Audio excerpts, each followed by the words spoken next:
Hello friends, welcome to daily current affairs in Telugu. ప్రభుత్వ ఉద్యోగులు పెన్షన్దారులకు కేంద్ర ప్రభుత్వం శుభవార్త చెప్పింది. ఎయిత్ పే కమిషన్ ఏర్పాటు చేయడానికి కేంద్ర మంత్రివర్గం ఆమోదం తెలిపింది. దీని ద్వారా ఉద్యోగుల జీతాలు, పెన్షన్లు గణనీయంగా పెరగనున్నాయి. మంగళవారం ప్రధాని నరేంద్ర మోదీ అధ్యక్షతన జరిగిన కేబినెట్ సమావేశంలో ఈ నిర్ణయం తీసుకున్నారు. సమావేశం అనంతరం కేంద్ర మంత్రి అశ్విని వైష్ణవ్ మీడియాకు వివరాలు వెల్లడించారు. 8వ వేతన సంఘానికి ఆమోదం లభించిందని రిటైర్డ్ సుప్రీంకోర్టు న్యాయమూర్తి జస్టిస్ రంజన్ దేశాయ్ ఈ కమిషన్ చైర్పర్సన్గా వ్యవహరించనున్నారని తెలిపారు. అలాగే కమిషన్లో మరో 2 సభ్యులు కూడా ఉంటారని వివరించారు. ప్రస్తుతం అమల్లో ఉన్న 7వ వేతన సంఘం కాలపరిమితి 2026లో ముగియనుంది. దాంతో కొత్త వేతన సవరణల కోసం 8వ వేతన సంఘం ఎయిత్ పే కమిషన్ ఏర్పాటు చేసేందుకు కేంద్రం ముందడుగు వేసింది.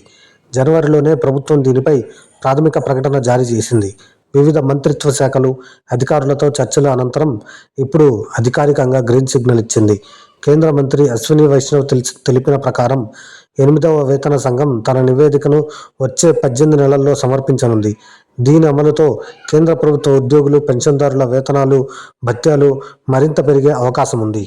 ఇలాంటి ప్రభుత్వానికి సంబంధించిన ఇన్ఫర్మేషన్ కోసం నా ఛానల్ని లైక్ చేయండి, షేర్ చేయండి, సబ్స్క్రైబ్ చేయండి.